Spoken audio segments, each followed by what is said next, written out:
In this season, we strive to bring you stories that decenter history. History resonates differently with different people. Through sharing these personal stories, both from our guests and the people they talk about, we want to challenge the dominant narratives that focus on single strands and one-dimensional stories. Join us for Season 2 of Who This Podcast. Season 2 is here to redefine the way we understand our past. Because the past really happened, and history is just what somebody wrote down. Welcome to the new season of Who This Podcast. If we sound different, that's because we are. New stories, new perspectives, and new voices. In this episode, we are talking about decentralizing history and our personal journeys. Hi everyone, and hi my team. We are recording this today to kickstart the new season of Who This. And with this season, I think we're going to be talking more in depth about some characters who are very dear to us. And so maybe we can start the conversation by a brief introduction about each of us. And I'll go last. So maybe I will give the floor first to Ludmila. Hi, I'm Ludmila and I'm from Brazil. Hi, I'm Nomita and I'm from India. Hello, I'm Robert and I'm from Uganda. And I'm Rami and I'm from Egypt. And I think one of the things that we were just discussing right before we sat down on the same table was why recording this was quite important to us. Why recording history from a different perspective was quite important to us. And I think as we record this, there is lots of things happening in the world right now. And I think the question about colonization and the decolonization comes up in almost every conversation that we have with people who are not necessarily within our close circles. And so let's start by just having an idea of when exactly have we thought about colonization as a word that is personal to us growing up. Because we've heard about it as kids learning from history, but maybe when did it hit us personally? I think it's a good way to start talking about the episode. Like you mentioned, a lot of understanding of colonization, at least for me personally, just came from studying history. At least in India, it's a very fundamental part of understanding how the country was formed and became independent. And so it's just intertwined in that it cannot be removed. So that way it was very fundamental. But I think at some point we started having conversations about how knowledge is constructed and who has the power to construct knowledge the way we understood it and then sort of spread it, for lack of a better word, also became a point of conversation. And that's when, and this was always a conversation that was happening because we would talk about the fact that much of our history, even colonial history, is written by, say, Western authors, often English, British authors. But because we also are an oral tradition in South Asia, so we don't have much of a history of writing so much as telling stories. And when you come from a country where education and written education and writing is not so much within how you tell stories and understand your own past, it's very different who gets to tell what story, let's say. So that was something that was constantly also a conversation. And in India, there's also another layer of who gets to tell and / write history because of the caste system and the way it was constructed and who had access to education to be able to write and read and so on. So the access to education also then changed how we wrote our own history, for instance, because I think it's a double, at least again with this particular example of India, it's a double layer of, okay, we're decolonizing knowledge, but also within our own country, who gets to tell our story and whose story do we tell? Because also it's a country the size of a subcontinent. There's a lot of narratives and a lot of people, and not everyone's lived experience is the same. And access to certain things, such as education and so on, drastically affected that. So that also adds to how I understood construction of knowledge. Well, this is a very good point on how colonization is just not one person, but rather a system of how power is being harnessed. And it can look very different in different regions and in different spaces. And I was wondering if that was the case also for you, Robert, growing up. Was it also education and school was that introduced you to the term? We live in an ideological universe, and at the center of that ideological universe is the education system. I studied in Uganda, in Africa, whereby history is completely turned upside down. I studied history about physical futures that we know about. We have local languages for it, but they're called differently in the books. But where the issues of colonization and the discourse that we nowadays talk about decolonization, where it hit me straight on is when I moved to Europe about 3 years ago. My own personal journey, when I used to fly from Africa, that's before moving here permanently, is that it was a straight route. Often you take a plane from Uganda and fly straight across Mediterranean.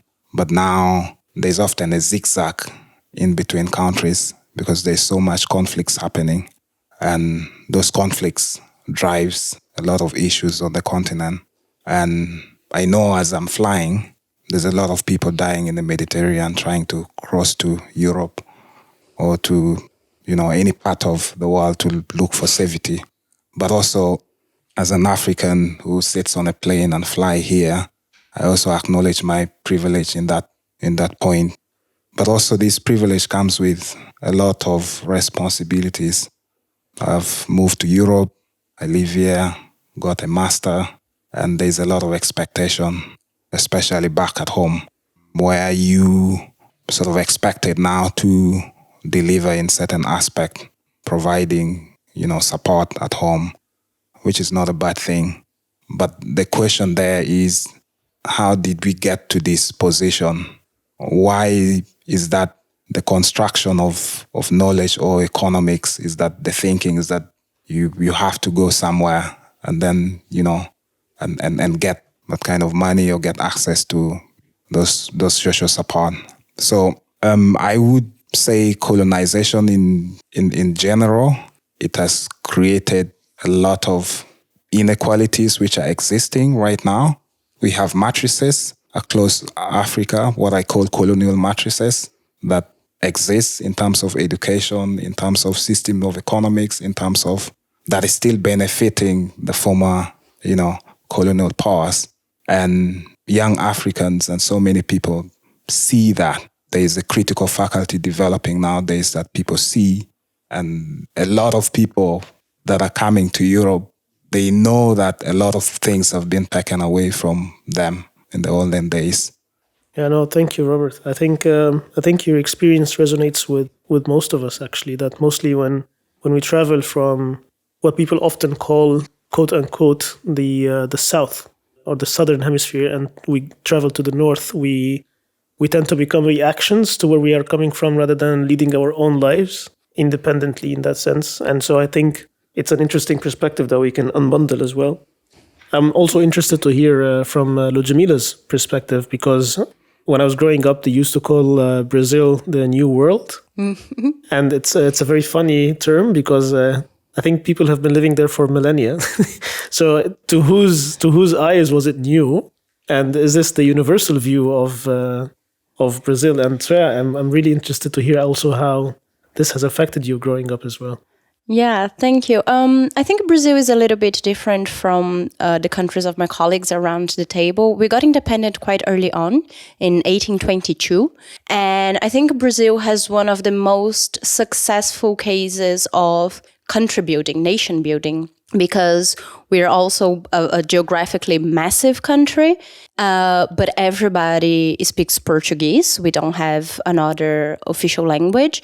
And in practice, we don't have any other spoken language. We've managed to exterminate the thousands of native languages that we had before the arrival of the Portuguese.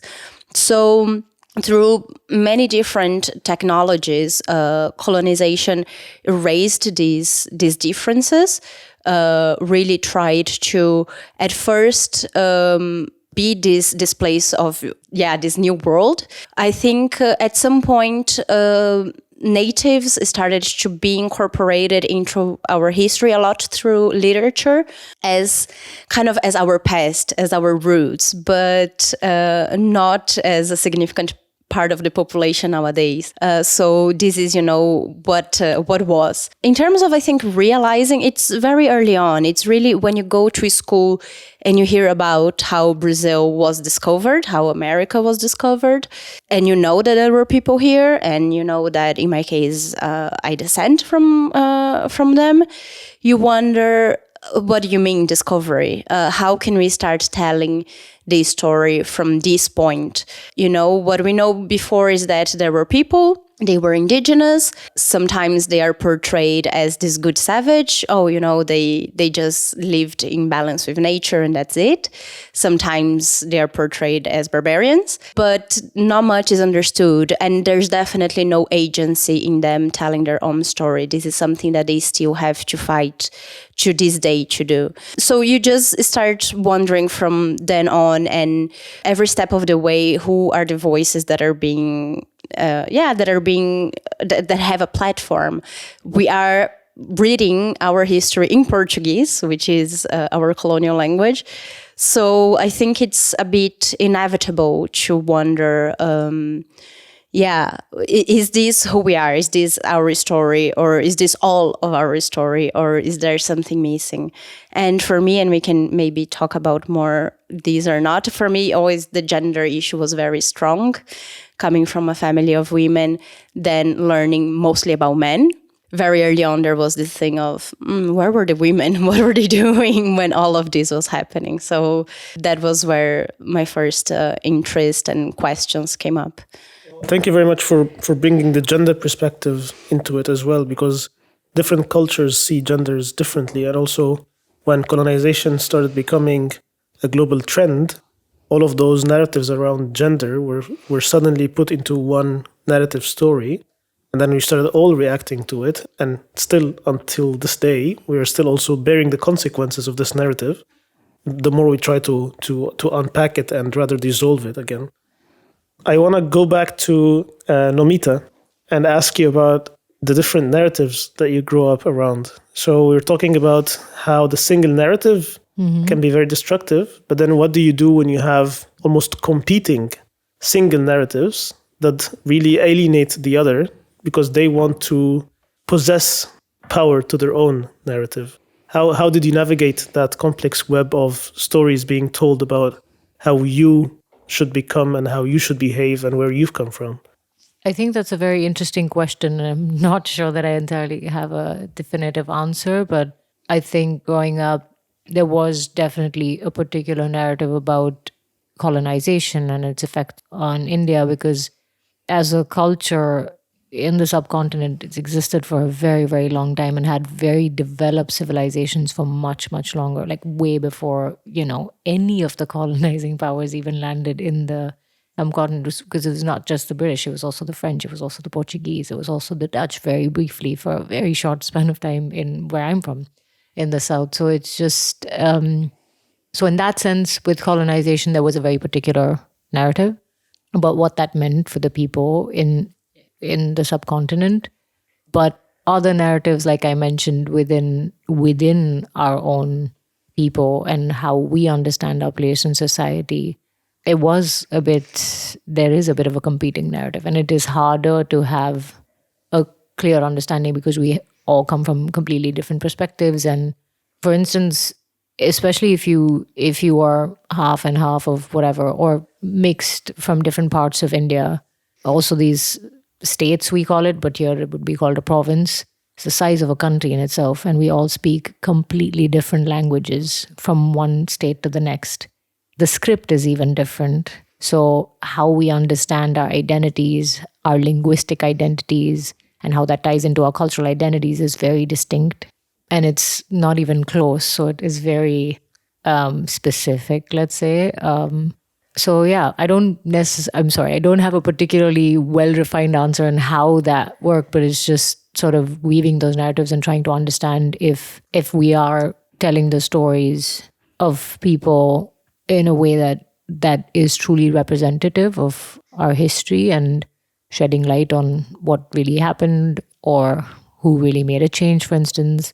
But that's not always the case, because sometimes the loudest voices find audience, and that's not always, there are so many underrated historic figures from India that you don't really know about, because there's particular people that you associate with in the history of India, but it's not always the case. And I think construction of knowledge and different people in our knowledge is very interesting to me. I mean, Ludmila mentioned women.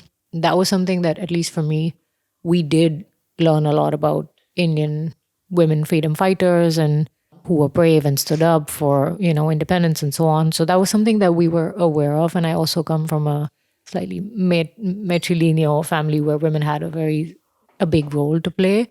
But it's also, like I mentioned, there are so many other dimensions to society, at least in where I come from, that because we're talking about construction of knowledge, and that even comes down to names. How do you refer to a community of people? The English word pariah, which means an outcast, you refer to a person who, doesn't fit, let's say, within the norm. That comes from a particular community in South India. It's a community of people called the Pariyars. They were outside the caste system, so not even within the four rungs. They were untouchables, whatever. So you use a name, a terminology of a particular community to literally describe how you would put anyone outside of, And I think and that exists in English, but the same word also exists in other Indian languages as well. Pariah is used across, and pariah is not the only word. The term Philistine as well in the English language is often used to refer to someone who's a bit uncultured or something like that. And it's used very innocuously. But Philistine historically is a particular region. It comes from like being around Palestine and how, again, so knowledge, how we understand people, how we understand concepts are even constructed a particular way. And these are very little things that we may not be aware of actively. And if you don't go back to the etymology of these words, it can be really, And I'm not advocating for saying, we stop using these words. I think it's just interesting to note where they come from because of how we're constructing knowledge. Yeah. So Rami, I was wondering, from your perspective, how was it like growing in Egypt, and did it shape, I'm sure it did, parts of your identity and maybe how we understand communities of people, understanding each other and so on? No, thank you for this. I think in Egypt, it's quite as complex as all of the other contexts that we're describing here as well. I grew up in Alexandria in the north, and Alexandria has historically been a place for mostly Southern Europeans staying there. Even when the Arabs invaded and stayed in Egypt, they mostly stayed in Cairo and beneath, but not necessarily to the north. Alexandria has always been seen as a sin city, and so the Arabs did not want to stay there for quite some time. But my family originated from the south, and they migrated to the north in Alexandria. So I grew up brown in Alexandria. That's usually not the case. And so I was becoming very aware of my skin color very early in my childhood. And so that has affected how I identify with people in history, on TVs.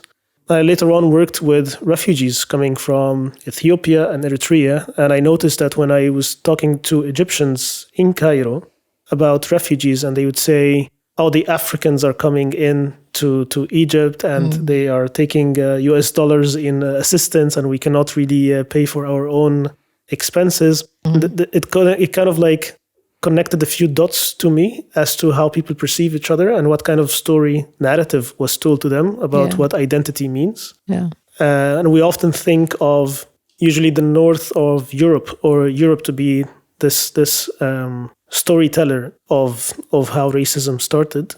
But for Egypt, for example, it's a lot of people use Arab to think highly of themselves and to express superiority as opposed to their Africanness. And this is something that everyone is talking about. It's something that if you even go against, then you get thrown at with all of those words as being you're not religious enough, you're not Muslim enough, you're actually what was it?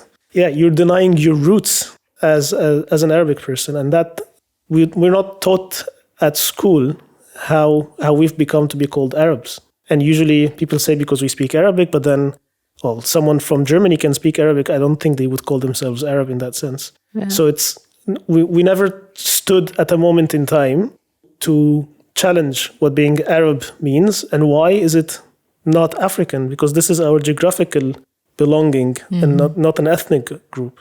And yeah, so I don't know if this was also your experience, Robert, coming to Europe, like seeing your Africanness in a very different perspective than how you grow up with it, maybe. Yeah, absolutely. It's very interesting that the first time I stepped in Europe and I had conversations with a few people and you immediately understand that, okay, you're in a new box from now on, but also the setting, the space you're in, you automatically, you're Black African. And personally also, I think it's the first time that I kind of felt it, but also that transcended in my areas of, work, what I do right now, development, which I see a lot of inequality that exists in terms of from where the funding, categorization, but also talking about North Africa and Sub-Saharan Africa.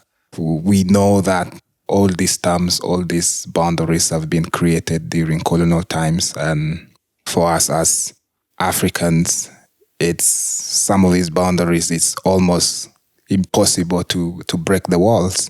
It's not until now that I've seen a couple of African countries try to open borders for free visa. Countries like Rwanda, Kenya, just a few days ago opened their visas, something which is not to be celebrated because the people who are on the other side, they look like you, think almost like, our cultures, we might speak different languages, but our cultures are very similar. The way we eat, entertainment, the music, almost everything. As an African, in the current context of development, the issues of decolonization is inseparable from our lived experience. So we often and always have to find a way, to navigate the space where we're in and make sure we get involved in this conversation.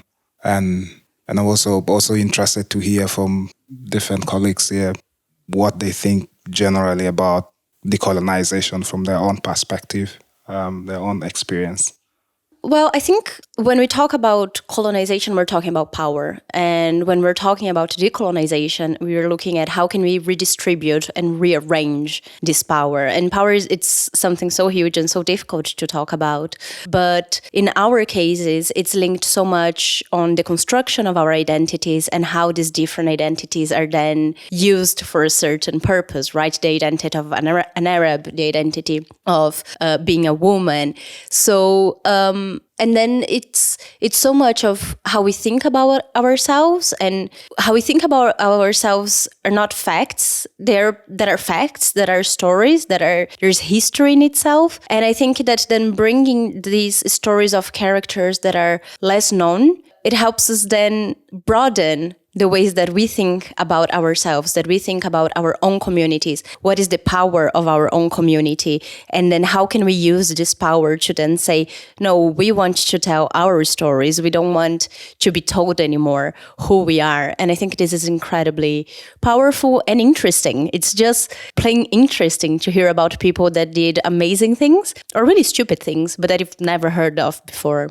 No, thank you. I when I think about the stories that we are talking about, I often think like many people would wonder why is it very important to us to talk about these stories. And the example that I think of is, imagine if you are born in, let's say, Rome, and you can see all of those amazing historical buildings around you. And then someone said that I will destroy all of the other monuments around the world and I will just keep this one. I think the world would have lost a huge amount of its collective human history of what it makes us a special species, I would say. And so maybe I can also go back to Nomita and ask you, what do you think is the value of the story of the people that we're talking about? What do you think of our younger selves hearing those kinds of stories? Would it have made a difference in how they construct the world they were brought in? I think it definitely, of course, it would have made a difference. And it does add on to knowing people that you otherwise would not have any sort of access to. And touching upon what you just mentioned, there's a thread of just a humanness of our experiences, as varied and as it can be. Of course, no two people's experience in this world is the same, but there is a thread of commonality, and trying to find that in stories across the world, I see a lot of value in that, because I think that's what allows us to identify with people who come from very far off from where you come from, who maybe don't look the same or don't speak the same language, who don't understand the same things as you do. For instance, even all of us at the table right now, we come from all different parts of the world, but there's something, that we all sort of collectively identify with, that we're able to share with. And I think I place a lot of value in that. And I want to put more value in what we can identify in those stories and people, so that we can see more of each other, more of ourselves in each other. Sorry.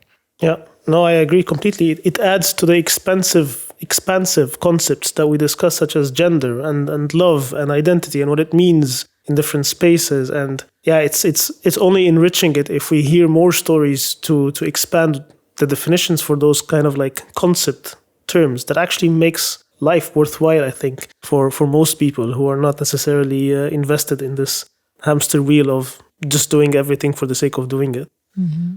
And yeah, I'm curious, Robert, also, what do you think of the if this podcast somehow reaches people who are very distant from this conversation around decolonization? In what way would it clash with the identities that they have inherited from the stories being told about them?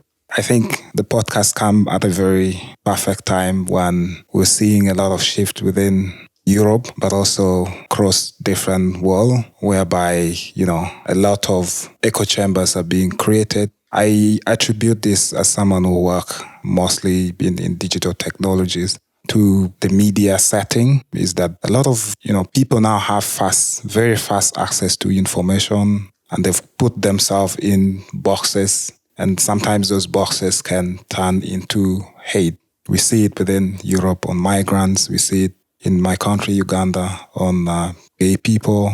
We see it manifests in different ways in different countries. But the discussion is, how did we get into these spaces, and how can we get ourselves out of these spaces? How can we coexist with all the differences, but what also binds us as people? We were talking about stories, but also it's interesting that all of us come from, quote unquote, the global south. And whereas these stories are told, oftentimes people from the global south come in spaces of development to share stories and experience. They're mostly impact. They come from the perspective of impact. They're often shunned away from contributing to real conversations on the table. So I also think it's very important. Generally, I don't know how we can build our own resources in this quest or in this battle or fight, because having a conversation with people who are providing you resources to put you on the table. So how does that work? Yeah, it's a very weird setting that we're in. Yeah, and then you don't know where to start. Yeah. When do you start having those conversations in the first place? And it's funny, whenever someone mentions the global south, I always just picture Australia and New Zealand crying in a corner. It's like, we don't fit into one definition. I think I can conclude with also a personal story that I have had growing up, and I think it's pretty much putting the conversation that we've had in tangible terms as well. I've first learned about my sexuality in Arabic as a sin, because the people who hold power over Arabic content are the ones who are conservative, and they are the ones who, explain the narrative of what it means to be gay. And then I've learned about sexuality in English, and only because I was privileged enough to know English at a young age. And then only then to know that it was actually the British that criminalized same-sex when they came to Egypt. And so this idea of being privileged enough to learn about a language, to understand your own sexuality, because science is not necessarily something that is mostly published in Arabic, and then to hear more about it in English on how the British came to Egypt, and then to hear from the local communities in different places in Egypt that homosexuality was not actually such a bad thing before the British came. So it's it's that exact question that I think Robert was aiming at, which is, where do you start? If the knowledge that we have, we don't even know where it's coming from, and where do we fit in the world actually growing up in this time and age? When do you start having those conversations? But I think telling the stories of those figures that are personal to many of us is a good start of how just to sit down with a cup of tea and understand how history has developed over time and how it was narrated, to then kind of like project where we can go next, and how do we start having more conversations about those things in terms that are inclusive of everyone that was part of those stories in the first place. If you like the discussion, there's more of where this came from. Follow along as we each bring a new person to the table. Follow us wherever you listen to your podcasts.